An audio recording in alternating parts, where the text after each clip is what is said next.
A spectacular performance.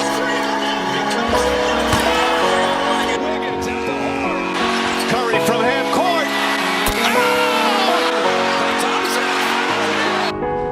Sometimes, something looks like it's been there a while.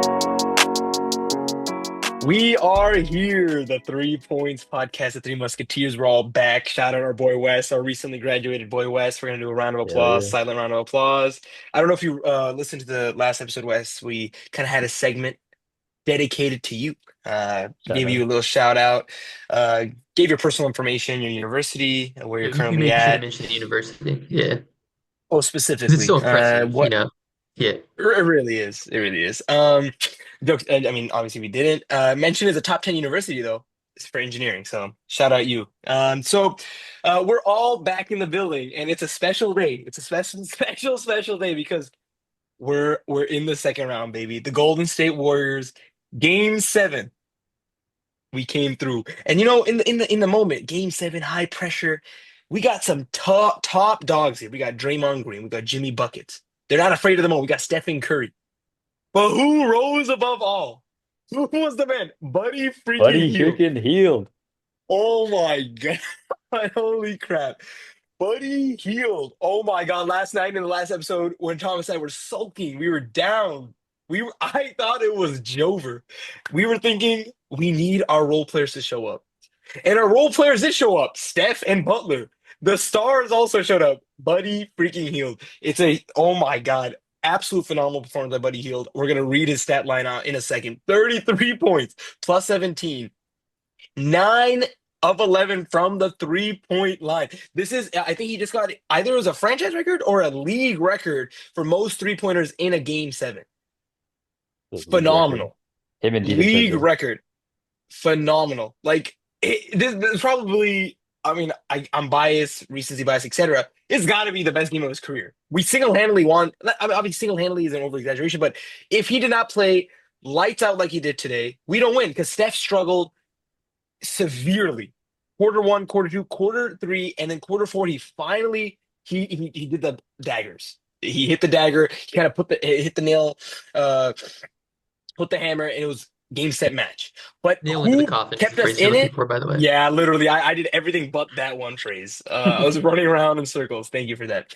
Phenomenal, phenomenal. I mean, just raw reaction before we kind of dive into like the game itself. Thomas West. Let's give it a West. We missed him last episode.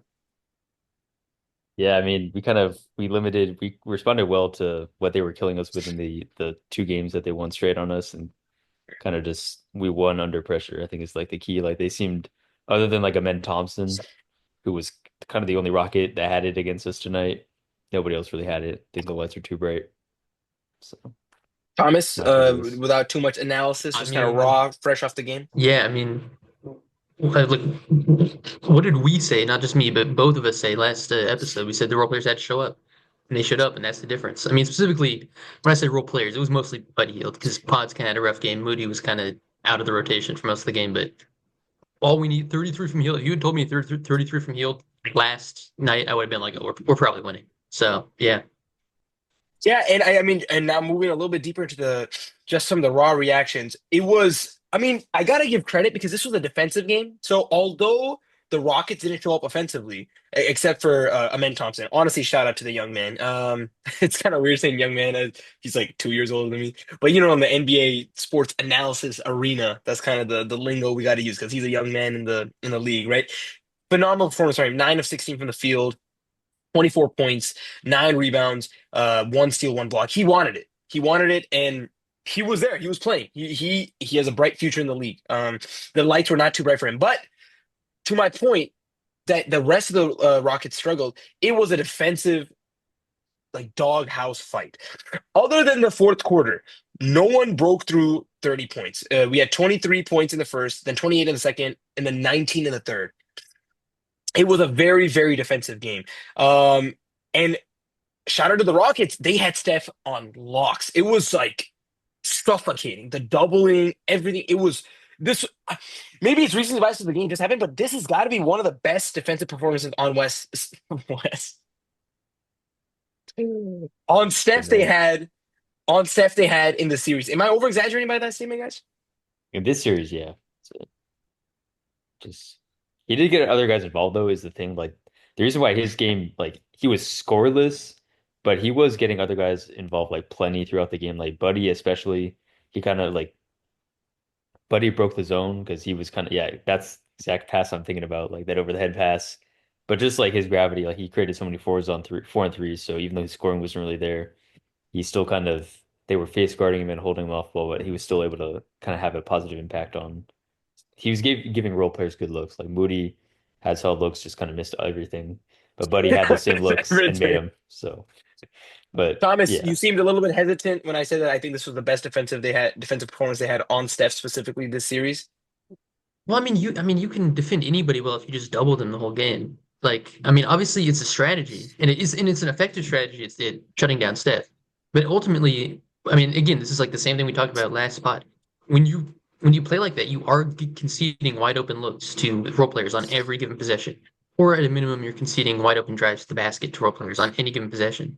And if they can even just play like, just have a slight bit of dog, just a little bit of dog, it's probably not going to work out that well because all you need is one guy to get hot like Buddy Hield did, and all of a sudden that whole strategy just doesn't work because the Warriors are just going to rotate the ball every possession and find it, and it's really tough when you've committed a hard double to Steph. Like when he's out 30 feet away from the basket, you can't get back into the play and find all the rotations that you need to. You're going to be leaving guys open, and so I think Steph, he was patient. He didn't try to do too much. He didn't try to jack up shots over the double team. He just found the roll man and let our role players do their jobs, which thankfully they did.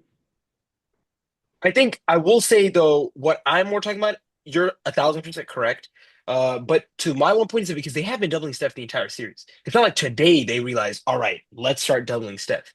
Throughout this series, this 7 game dogfight, every game was a dogfight series. They've been doubling him. But today, I think again, possibly, probably recency bias. It felt like the doubling was a lot stronger. Although, then to Steph's credit, his patience and him involving other guys was huge. And then they obviously had to start putting less pressure on him when other guys started getting hot, like Buddy Hield, right? And he was just hitting every shot. Then there was a couple plays where Steph kind of got into one-on-one, and I think that's what kind of got him back into the rhythm of the game. Specifically, the one play against I think Tari Eason where he had the one-on-one and he just literally dribbled, boom, boom, pass, lay. I don't know if you guys know exactly which play I'm talking about, but that was I think deep into the third where he was still off his rhythm. But that Mhm. play, once obviously they realized, shoot, these guys are getting hot, they gave him a one-on-one. He got back into the game, and then obviously fourth, he was locked and loaded. Um, I want to shift a little bit to the negatives now. Kerr did specifically what I said last night that if he does, I will be shocked with him. And Thomas, you kind of agreed with me too. He played Kaminga. He gave Kaminga 7 minutes, crucial minutes, not like game over. Kaminga go out there just crucial, like in the first, in the second, I believe. I don't know if he was there second half, but I know first half he was definitely there. Abysmal. It was awful. He literally first possession he was there. He did a beautiful pump fake, missed a wide open layup, like wide open. This man could not be more out of his rhythm than that. Wide open layups. Why would Kerr play him? I am I missing something? What do you guys think about that? I mean it's kind of crazy. Like I feel like certain role players should be played and should not be played depending on the matchup. Like, but Kaminga just like I don't even know what the perfect matchup would be for him. Like, I would think like a fast, athletic team, but this is that team, and he's not really compatible. Like, he's a major ball You're like the stopper. G League Like, Ignite. yeah, like, I mean, Could be maybe his. he'd probably flourish down there, send him back down to the G League, and I have him pop off. But like that, I mean, that layup was like probably frustrating. But even like when he was doing his thing and like just shooting up middies, I think Tari Eason blocked him once, and he's just it doesn't really involve anyone else. Like Steph, Jimmy, Buddy, they're all involving each other. Draymond's involving everyone. He's just a major ball stopper. I don't even like, which is why I just think he's not one of our top five best players. Like he has the talent, like he has the tools, but certain guys are just more connective, like than he is, just point blank. He has all the tools to be a certain player, but he's not really putting it all together to be that connective, superior role player. That's just my take. Thomas? Yeah, I mean, whatever word you want to use, ball stopper, ball hog, black hole, whatever you want to. I mean, he's all of them. He's every cliche about players who don't pass the ball and dribble the air out of the ball and take shots they're not supposed to take. And I think at this point it's clear that it's not some like great that he hasn't worked out, that he's carrying over from, his younger days of high school basketball that he's going to get over eventually. It's kind of just who he is. And you can't have him out there in a playoff game because he just doesn't understand how to move the ball around. I mean, that one play was really frustrating where he like tried to do some kind of like post spin into a mid-range fader and he just gets packed. Like that is impossible to deal with. If you're the other players on the court there, you can't have a guy out there who's going to be pulling that stuff in the game seven. Like you have to get him off the court after that. And I think that was one of the last plays he had in the whole game. So I think Steve Kerr kind of got the memo. But yeah, I absolutely agree with you. He shouldn't have been out there in the first place. Yeah, I mean, like Steve Kerr got the memo, but like, what is going on in his head? What is going on in his mind? You decided to not use Jonathan Kuminga for the last two games of the regular season. You then decided not to use him for the first two games. Then game two, they gave him a little bit of time when Butler got injured. So three games he didn't play. He's cold. Abysmal game two performance. Then game three he doesn't play. Game four he doesn't play. Game five he doesn't play. Game six he doesn't play. And then you give him game seven. Is this timeline right in my head? Did he just play game two in the series and then just today? Maybe game two That and sounds three, right. or maybe Let's see. yeah, Let's he see. I definitely can didn't play do a more than quick three search. games. Let's see. Let's check his stats real quick. See, maybe can I get the Yeah, he played on April 26th, which is again when Okay, Butler yeah. got. So what is going on in Kerr's mind? I don't understand it. What do you expect? To a certain degree, I feel like are we trying to actively hurt his stock? I don't know. I mean, maybe that is the strat where no team offers him money. He signs back with us with like a really low amount of money. I don't understand. Please no, no, no, no. He's Yeah, not please going don't. back. I mean, he doesn't fit. I I mean, don't yeah, he care how doesn't fit with low. this I roster don't. regardless. Yeah. But I just don't understand what the thought process or the move is there. It doesn't make sense to me Well, at okay. all. Well, look, here's the thing, because it does reek a little bit of desperation, which after, watching the last two games, I kind of understand you are desperate for somebody. Because, like, this is like the narrative on Twitter was like, okay, look, the role players, they're not doing anything. They're not being aggressive. We have guys who are scared to shoot. At least Kuminga, yeah, like he has all these negatives, but you put him in, he'll be aggressive. He'll like he'll know how to get to the basket. He'll try to get his. Well, guess what? When he tries to do that, it sucks. It kills momentum. It ends up with dead possessions, bad possessions. It ends up with turnovers, transition points the other way. So even his aggressiveness isn't a positive. So like I get it from perspective, you're trying to insert this guy who's going to be more aggressive and maybe take some pressure off of Steph and off of Jimmy, but he doesn't have it. So Yeah, my biggest issue though is just that. All right, well, game five, game six, you didn't play him for three games in a row, three playoff games in a row, and then you just kind of plop him in game seven. I just it's not 2K. It's not 2K simulation, right? There's Yeah. a I lot mean, more to just. Yeah, go ahead, Wes. I'm kind of curious what he's going to do against Minnesota. Like he's going to pull a similar stunt where he's kind of inconsistent about the minutes. I hope we kind of keep the rotation as it is. GP2 can kind of come back, I guess, and be a little more effective. But yeah, I kind of hope he just stays out of the rotation completely. Like kind of how we built that 3-1 lead. He wasn't really a huge part of it at all, really. So I think we should just kind of go with what we have and go down with our best guys. And I don't think he's one of them. For sure. I think we are done. We should be done with Kaminga. Unless we want to give him full minutes, he's back in, get him in the roster, and he's trying to we get don't him want to do like, that. and we don't want to do that, obviously. That's clearly what the team does not deem successful for us. Yeah. Just stop throwing him in. It's not good for him, it's not good for us. So Yeah. I'm shocked. I'm honestly shocked. All the hate against Kerr, whatever, oh, he's losing it, blah, blah. And I genuinely didn't think he would do it, but he did it, and I'm shocked, to be honest. More unfortunately, other role players struggled a lot too. Pods, nine only, 1 for 7 from the three. Oof, kind of looking like his 3-point shooting in that period where he was just awful. And unfortunately, he's had kind of three back to back to back not so great games. When did he score his 20 plus points game? Like 27 points. Was that game four? It was game. What was it? Maybe game three. I think it was no. Maybe it was game four. One, two, three. Yeah, game Um. four. It was game four. It was game four. Okay. He had four. Yeah, it was game four. He was 9 from 18 from the field, 6 or 11 from three. He's had three back-to-back games where he struggled, which is really unfortunate. We really need him to get his groove back because if he's not playing, Buddy Hield is not scoring 33 points every single game, right? It's just not Yeah. possible. Buddy Hield basically did the reason why we won is because so last episode, Wes, we kind of did like a points breakdown of like if Steph and Butler are scoring 25, 28 points, we need at least like 15, 10, 8, 8, or whatever. We basically came out like a rough number of like 40 points of production from the non-Steph Butler guys. Hield did 33 of those. He did basically three role players worth of value in today's game, which is why we won the game. If he had 20 points, maybe we lose because Steph was playing, he was struggling to score. He was struggling to score quite a bit. He couldn't get into his rhythm. So this is a massive, massive game for Hield. And yeah, unfortunately, Pods didn't show up. Moody with an awful game. I really Yeah. hate to say it. He's really one of my favorite players on the team. 0 for 0 for 0, just zero. Unda, egg. He had nothing today. He was 0 for 5 from the field, 0 for 3 from downtown. Sure, he still did good defense as he does.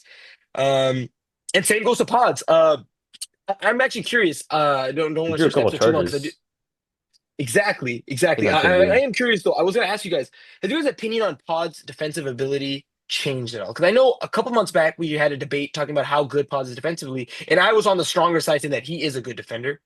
And I remember you guys saying like Kaminga is better than him, and Pod would be like an okay-ish defender if I recall correctly. What do you guys think? Has your opinion changed? Is it the same? What do you guys think? Go first. I mean, I not really. I mean, he's still kind of the same guy. He's really tenacious. He's a pest. He has quick hands. But ultimately, I mean, if you notice, like they're putting on in the series, he was mostly on Fred VanVleet, and I mean, obviously, VanVleet's kind of a weird guy to defend because he kind of just jacks up threes, and you have to live with whether or not he's hot or cold. But against a bigger, stronger, like if you try to put him on Ant next series, he's going to get destroyed because ultimately the things that are the negatives with him on defense are still the height and the athleticism, which is the things he can't really change. So I mean, maybe a little bit. Maybe I've like upped him from like a 65 to a 70, but Yeah, I mean, I would say Uh, yeah. definitely in terms of like natural tools, he's not a great defender, but he is like such a good team defender. Like he knows how to kind of switch pretty well, move his feet, draw charges. That's why he draws charges pretty effectively. But tools wise, yeah, he's just not as superior. I would say he is a better overall defender than Kaminga. I like him better than Kaminga just because he is a much smarter defender and is able to like stay with his guy much more often. So from that standpoint, like he far Yeah. exceeds Kaminga, I think. Yeah. I think I also want to say other than Van Vliet, he also did guard Jalen Green quite a bit this series, and Jalen Green obviously played really bad. So I think though West kind of hit the nail on the head beautifully there that he is a great team defender. He fits really well in this team. Yeah, individually, perhaps he's not the best. Put him on the Wizards, sure, he'll look a lot worse as a defender. But because he's surrounded by good defensive tools, he also kind of his ceiling rises for his defensive ability. I'm really pleased with his defensive ability. I don't know. I mean, that's why I asked it. Like, I think he's been doing great. I Yeah. feel confident with him there. Even like Sengun, like he'd get those switches. He knows how to handle it. Yeah, he would definitely get scored on a lot of times, but he knows he gets low. He's being annoying. He's putting his hand in there. That's the type of stuff you love to see. So, absolute shout out him. Finally, last shout out for me personally. Of course, Jimmy freaking buckets, 2 for 3 from the field, 3 point from the field, 2 for 3 from the 3 point line, 7 for 13 from the field. Only 20 points, but again, it's more than that. It's the 8 rebounds, the 7 assists, it's the flow, it's passing, etc. Draymond Green, 16 massive points, 7 for 15 from the field. Like he said to the camera after the game. I don't know what exactly he said, so I don't want to butcher it. It's be corny as hell, but he said something like, "It's been nice, it's been fun," something like that. yeah, Adios. he said it's been real. Uh, He, by the way, he it's had been I real. think the best game out of anybody on the team. Like by a decently wide T- margin, t- I will say. please tell Because us more, please. I agree. because by the I way. mean, what's up? I agree. Shout out. Yeah. I mean, okay, so like to start off with, the way that he was operating as an outlet, out of the pick and roll, mostly for Steph, but also for some other guys, phenomenal. The stupid turnovers, completely like I mean, with Draymond, it is always kind of a like an up in the air question whether or not you're going to get one of those stupid turnover games, and when those happen, they're very frustrating. But this was not one of those games. He was on point. Every single pass he was making was a good pass. He wasn't forcing anything. He wasn't rushing anything. he was operating just phenomenally as a playmaker. And then on the defensive end, I mean, my God, the way that Shingun is having to work for these buckets against a guy who is, I mean, I've already given this kind of speech, but like against a guy who is 6 inches shorter than him and probably like 20 pounds lighter than him is just incredible to witness. He is making Shingun, I guess I should say he was making, now that they're packed up and sent home, was making Shingun work so hard. And it's inspiring to see, I would almost say. And then also just everything else. I mean, multiple deflections today, multiple loose balls that he's forced that turn into turnovers, just everything else that comes along with it. And he didn't even have, I mean, with the exception of that one ridiculous Van Fleet kind of, I don't even know what that was. He didn't even have too many incidents. So Yeah. Yeah, Wes, you also wanted to add, you also agreed that he was the best player today? yeah. I think Draymond definitely like recognizes when it's the moment, and like when he kind of recognized the game plan the Rockets had at the beginning, and it was to just shut down Steph. So he kind of realized I got to be as aggressive as possible, like, and just kind of live with the results. Like he took a lot of threes, he made a lot of them. He drove in a lot. He was a lot more aggressive driving in, and he didn't make them all, but like I think he understood that okay, Steph's getting top blocked, double teamed, held, everything in the tool book, and I have to kind of make plays out of the short rule as much as possible. Same with Kevon Looney. I think Kevon Looney like only like 10 minutes, I want to say, but he was kind of an underrated kind of piece to kind of maintaining a pretty solid kind of defensive and offensive kind of presence throughout the game. Gave us he very had a few solid buckets off the minutes. dribble, Yeah. which is pretty, yeah, for him, pretty solid. Yeah, I mean, that was kind of their whole game plan, is take away Steph. So it's kind of up to those immediate decision makers who Steph passes to out of the double team to kind of make the right read. And sometimes that's going in for a tough bucket, even if you're Kevon Looney or Draymond Green, you're not known for that. So huge props to Kevon Looney. I think he was one of my guys that I kind of wanted to see more minutes. Quinton Post, by the way, did not get any minutes. I don't know what you guys think about that. Yeah, it's kind of nice you mentioned that. I think, I mean, it's tough to say because like so Quinton Post, let's pull up his stats for the season for the series. He had a couple of great games, but then he kind of fell off, like I said, in the last like so game one, he had 12 minutes, zero. Then game two, 12 points. He was 4 for 8 from the three, 4 for 9 from the field. Then game five, two. Game six, game one, two, he had a good game. Game four, he had a good game with 13 points. And then game five and six, he struggled. So I think Kerr probably thought, all right, let's change that up. And I think it was ultimately a good decision because, like you said, Looney did play well. He did what we needed. But I will say on the flip side, it is kind of Looney's only good game. Shout out, it came up in the biggest moment, game seven. But throughout the entire season, a series, we like Thomas, especially has been like not a fan of Looney's minutes. So shout out, he pulled through. I think it's a bit of yeah, Post is underperforming throughout the entire last 3 4 games. I'm sure he will get his chances again against the Timberwolves. I don't think it's like a pull a plug type move. Yeah, he definitely Yeah, well, I deserves more mean, minutes. yeah, I mean, but the thing with the guy like Post is if he can't shoot, he can't play. So when he goes cold, and then as a result of going cold, he starts getting scared to shoot. Like you have to pull the plug at least temporarily. I mean, yeah, but I mean, I'm sure against Minnesota, Crew will at least give him a chance to show that he has a shot back. And if he does, I think he would immediately become our best option. But I will say, even me, who's been, somewhat of a Looney hater, if Post is like shooting 20% over the course of an entire shooting series, even with how rough Looney's been, he's still the better option. Because For outside sure. of shooting, everything else Post does just isn't quite up to that level. So I'm still on give TJD some more time boat. I really still am. I really do. Look, Looney, like today he played solid. He did his role. I really want to see TJD with some comfortable amount of time to see, okay, let him get a little bit comfortable, let him get a little bit exposure where he has a chance. But the issue is on the flip side, it is tough, right? Because you cannot, okay, you give him, let's say, 2 games, and he is awful those 2 games. You go down 0-2, tough, right? It's tough. So it is a tough decision to make, and I understand ultimately if Kerr decides not to do that. Episode's going a little bit longer, so I do want to ask one final question to you guys. Who is your guys' first round MVP? So first round against the Rockets and the Warriors. Who's your guys' MVP on our roster?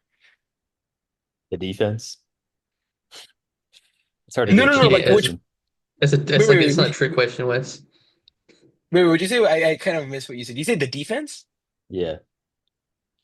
It's hard to give to one dude. Every game has its like own MVP, like Yeah, it's a this tough game it question. was I definitely agree. Buddy, Yeah, it's tough but to then say. or Buddy and Draymond. I was gonna say in the spirit, since Wes you said that, in the spirit of your answer, I was just gonna say Draymond Green.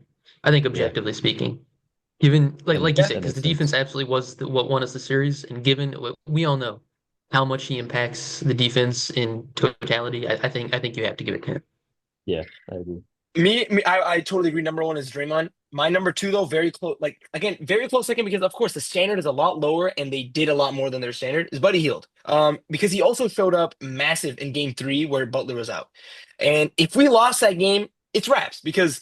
But obviously, we saw what happened right afterwards. We struggled, we lost. So him showing up Game 3 and Game 4, and then Game 7, massive. Kerr shouted him out as well. He led the team in defensive. What did Kerr say? Yeah, I'm gonna say some words that has never been said in the history of whatever. The Especially defensive, Buddy had a good like, defensive game, which is yeah, crazy. exactly. But So for me personally, maybe my underrated shout out would be Buddy Hield. Obviously, Steph and Butler. Obviously, again, the point is not like they did better than Steph and Butler, but it's about who went above and beyond, Yeah. who did it and excelled. And obviously, Steph had struggling games. So did Jimmy to some degree. Obviously, Jimmy was out Game 3 anyways. So huge I shout out mean, to let's. Draymond. I was gonna say, let's not forget that 1-3 that Buddy hit in the closing minutes of Game 3 or, no, or Game 4 on the wing, where he basically pulled up over it with hand, dude, in his face, like hand right in his face, like touching his forehead, and somehow hit that shot. Like, and if he doesn't hit that, guaranteed we lose that game. And then that, I mean, yeah, again, we probably would not be sitting here talking about the Warriors winning the series. Yeah. So, I, honestly, yeah. If it wasn't for Draymond, how he played on Sengun so beautifully, like genuinely, it was like you could tell Sengun was like, God damn. I think we probably wanted like anyone but him. You know what I mean? Maybe Gobert. I mean, Gobert would probably guard him just as well, just because Sengun has no outside thing, so he's all inside or whatever. But my point is though, if it wasn't for that, I would definitely have given it a Buddy Hield. So for me personally, I think we could all lock it in. It's probably Draymond Green for our first round. Special shout out at Buddy Hield though. Finally, episode's definitely a little bit longer than usual. We have to talk about our next round series. Um, Perhaps maybe we can maybe do it like I mean a little bit talking about the uploading. I guess maybe we could do this a second, like just second upload. What do you think, Thomas? Or what do you guys think, Thomas and Wes? Or do you think I just mean, keep it in one? I've never minded the longer episodes, but I know you guys have different ideas. So. I don't really care. I mean, I don't think we have enough just cut content out. to make it its own thing. Let's just keep it in one. So Okay. sorry, a little bit BTS for the fans at home. That's how we make our executive decisions. What do you guys think? Nah, all right, and then we just move. What do we think about the next round? I'm gonna defer to you guys first because you guys are far more knowledgeable about the league in general. I'm not as in touch in the league in general as you guys. So I want you guys to start first. What do you guys think? I'll go to Thomas. I'll defer Okay, if you well, I have mean, thoughts. okay, so to start off, like the number one question with Timberwolves is always going to be like where does Rudy slot in? Like does he have one of his incredible games like he had in the closeout game against the Lakers where you're just like, oh damn, like this guy could be like a top 20 player. I mean, with the defensive impact and on the boards and all that stuff. Or does he have one of his characteristic like awful like what is this guy doing? Like why is he out there? There's no way that he can make up for what he's doing on offense on defense. I just don't see it. Does he have one of those series?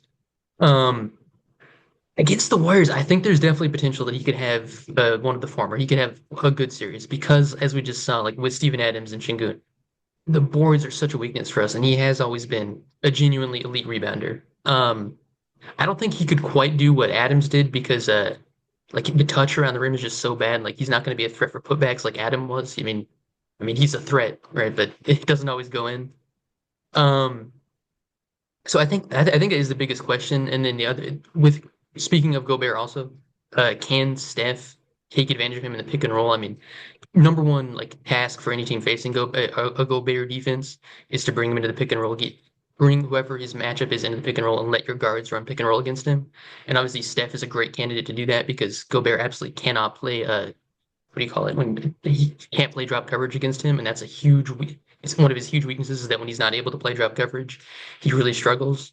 So just based on those two things alone, I would say that if you can really take advantage of the Gobert matchup and play him off the court on offense, I think that kind of gives us our window. That'll be my first thought. Okay. I'm going to step in, Wes, and I'm just going to think if we just talk about matchup to matchup, right? Which is why I said that I would take us over the Lakers. I mean, look, I mean, we're not playing the Lakers. I definitely would have preferred the Lakers over the Timberwolves for sure. Um, Mhm. Obviously, as you can see, they crumbled in the first round. But uh, if we go matchup to matchup, right? Who is guarding Steph? It's going to be Mike Conley, right? He's starting for Jay them, right? McDaniels. No, it's Okay, not. so Yeah, it's they wouldn't. They're not going to let Mike Conley touch Steph. all Almost right. So it's certainly. Jaden McDaniels. So what's the starting five, I guess, for the Timberwolves that they use against the Lakers? It's I don't know about the starting five. I know the closing five was Ant, DiVincenzo, Julius Randle, Jaden McDaniels, Rudy Gobert. Okay, so Steph's going to be guarded by most likely what? A combination of DiVincenzo and Jay Yeah, McDaniels. and Jaden okay, McDaniels, okay, great. Butler is going to be guarded by a combination of probably Julius Randle, Randall and maybe maybe Ant, some Naz Reid. Yeah, maybe Ant a little bit. Maybe some Naz maybe Reid Ant a little bit as well, when he's right? in. Right. Yeah, Okay, and then obviously then Gobert's kind of plays like classic kind of like hovering in that Yeah. area, He's going right? to be on Draymond because they're going to leave Draymond. They're going to let Yeah, I Draymond think shoot. And they're going to try to let Gobert run. But that's why you have to bring Okay, Draymond into the pick and roll consistently because you need to bring Gobert into the pick and roll. right, right. I think personally this is a matchup where because they're as a unit, they're obviously not as defensively good as the Rockets, right? The Rockets are one of the best defenses in the league, one of the most physical. They were at Steph's throat constantly. It was tough. I think Steph has a little bit more breathing room in the series, and like you said, if he could abuse the pick and roll, it could be massive, right? Butler as well. Again, it's just a lot less of defensive headache. For us. So I think these guys will have a little bit more room and space to thrive. Now, defending their big guys, who's their top dog? Ant-Man, right? Is Anthony Edwards. We have a plethora of players to throw at Ant. We have probably Butler will get some time on him. We have Moody. Pods probably won't get a lot of time on him just because Ant is physical and stuff like that. And again, we're one of the best defenses in the league. What does Anthony Edwards struggle with, which he struggled with severely against the Mavs? It's just that it's dishing it out, right? He'll get past the guy, then the team will collapse on him, and then he kind of struggles. He's not as great as a playmaker as he is a scorer and finisher. And I think that's what we're elite at doing. We're an elite team defense. So using our tools like pause, etc., kind of that double, that smart double, the quick kind of that jab, that hand there, that will be huge for us. So I think Anthony Edwards will struggle. Again, he's a great player. I think he will struggle a little bit more than he did with the Lakers. And then besides him, then you come to kind of more role players because it is very top heavy offensively, if I'm not mistaken. Is that a fair statement to make? yeah, yeah. I mean, well, yeah, they definitely have one clear start and then a bunch of kind of like third options essentially. Although to be fair, Randall did play like a second option in the first round. I'm not like I'm still not entirely sold on that not being just a little bit of a fluke performance against a really weak defense. But I'm gonna go in. I'm not gonna say anything too negative about him because I don't want to get I don't want another Van Vliet situation on my hands. Um, but they have a really balanced like outside of those top two guys, they do have a really balanced cast of characters. Like when you like DiVincenzo, Jaden McDaniels, Nas Naz Reid. Reid, Rudy Gobert, who is a lob threat. I mean, obviously he can be comically bad at times, but against a team like the Warriors doesn't have great air rim protection. He Mike is going to be a Conley, problem. Nickeil Alexander Yeah, Mike Walker. Conley, and Conley is still. I mean, he's like bordering on wash territory, but he is still a great floor spacer, which can always be a problem. These guys can get hot. Jaden McDaniels is somebody I'd really watch out for though. He was really doing a great like off of kickouts from Randall and Anthony Edwards in that first series. He was really doing a good job attacking, getting downhill and finishing. And that's kind of an X factor that I think a lot of Warriors fans who aren't familiar with the Timberwolves are going to see that and they're going to be a little bit surprised by how effective he is as a scorer. Well, I just feel I, like I, I just want to kind of butt in here. I feel like they face the Lakers, which is just a far inferior defense to ours, so they're just not used to like this level of like rotations, quick rotations. Like last time Anthony Edwards faced a defense like this, I will say his decision making has improved. Like he's not as bad as he was against the Mavs, I don't think. Like he played incredible against the Lakers. Like as bad as they are, he diced them up like perfectly. He always found the right read. Like it was incredible to watch. but I just think we rotate way too fast. We have much better personnel than Lakers do. Like the Lakers, their point of attack defenders like DFS, I guess, but like, we just have way more options to go with it. Draymond, of course, at the helm. Like their center at the helm was, I guess, Jackson Hayes. Like it's not comparable. Like what they're gonna see against us is just far superior to anything they saw against the Lakers. And I was gonna like literally add to that. Like I feel like this matchup for us is a little bit different where it's similar to the Rockets, except the difference is they have a star scorer in Anthony Edwards, but it's a lesser defense, so we have the ability to thrive more. But the Timberwolves are facing a much more difficult defensive unit, which is ours. So I would take us for sure because I think we're gonna be able to limit Anthony Edwards a lot. And I also think we'll limit Julius Randle a lot too. I think Draymond Green, because it's probably going to be Draymond on him most. Like, actually, I wonder what That's is the it? Is thing. it? Are we get? Yeah, Draymond's probably gonna end up on Gobert a lot because again, you want him to be able to roam. But at the same time, like he did get put on Şengün because he was trying to take away the Şengün ISOs in this series. But it's a little bit different because go. I mean, obviously Randall's a big dude, but he's not that big. Like you could throw Jimmy on him to try to take away true. the ISOs and So, still let so that was Draymond going to be roam like off my of a fault. Gobert. Yeah. So Exactly. I do think Draymond's gonna be on Gobert mostly. That'd be Okay, my because that was Which guess. going to makes be like my sense. fault. That was going to be like my follow up question. Because yeah, so if we're thinking to Dre's on Gobert, then we got Butler on Randall, and then we got probably Moody on And and who right. got Ant. Yeah, Okay, I and mean, then I who's going to think be on? Moody's Who's probably the going to be most on? natural choice for Ant. So I think he might end up getting bigger minutes in this series just because of that. And then who's gonna be on I'm blanking on his name. The three. Jay You guys McDaniels. just said it. Yeah, Jaden McDaniels. Who's gonna be on him then? I mean, the thing with him is like traditionally like not. I mean, correct me if I'm wrong, but he's not like a strong 3-point shooter. So you don't need like an insane like defender on him. Like I'd be fine So with probably putting pods on pods. him. Yeah. Yeah, It's probably just yeah, like a smart that's defender. Because the Lakers' problem was like leaving him wide open, and then the closeout, he was attacking closeouts like exactly, yeah. crazy, and that's how we kind of killed them. So we just He's kind of he's definitely not a guy who's going to self-create against like his defender. They're not going to be calling ISOs. But again, like if you don't rotate, that's where it becomes a problem. yeah, absolutely. Which I think All right. like that if that becomes a problem, I think we can make the necessary adjustments like we did against the Rockets. Anytime there was a Jalen Green or Alperen Şengün, Yeah. we kind of made correct Yeah. So adjustments. I think those are kind of our raw opinions. We obviously didn't look into it too much because the game just ended. We hopped into the thing. So apologies if it didn't seem too like kind of polished, but that's kind of our analysis on the series. What do we have in the series? I honestly I feel a lot more confident about the series than the Rocket series. Could come bite me in the behind because Anthony Edwards has been playing phenomenal. And he's got that quote unquote dog, right? He's got it. He's got it. He really does.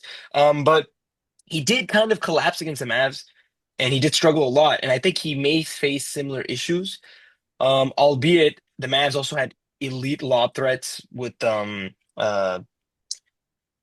Lively, Gafford. Gafford and Lively, right? So it's going to be a little bit different, but I do think our offense will thrive a lot more, and I think we will limit them. So I would honestly have us in five. I'm gonna say 6. I think 5 is pretty. I mean, I It would love it Five is is that. very it is kind of confident. ambitious. Yeah, it is very confident. I do feel confident. I I really do. I feel like we are a better team than them. Yeah, I I think we'll mean, know so after game prior to one the for sure. yeah, prior to the playoffs when I was making my NBA bracket, which is borderline undefeated by the way. I did get a few of the numbers of the series wrong, but I did go 8 for 8 in my predictions. When it came to the Timberwolves Warriors second round, I had Warriors in 6, and I'm going to stick by that because I've been right so far. So why change? Thanks. Right. All right. Yeah. So I think Warriors in five and Warriors in six. That's kind of the prediction. Um, I will say fatigue is worrying me a little bit. They're a lot more well rested than us. They are younger than us. Um, at least their stars are younger than us. So we only have 2 days. One day Our break, guys get a 1 day not two break, days, which is one day. insane. Yeah. Exactly. Actually, you're right. It's insane. We literally have tomorrow off and then day after that game. So it is a little bit crazy. So maybe the game five is a little bit aggressive. It is a little bit optimistic, but I'm gonna stick with it. I feel a lot more confident. So we'll see you guys after game one against the Timberwolves in less than 2 days.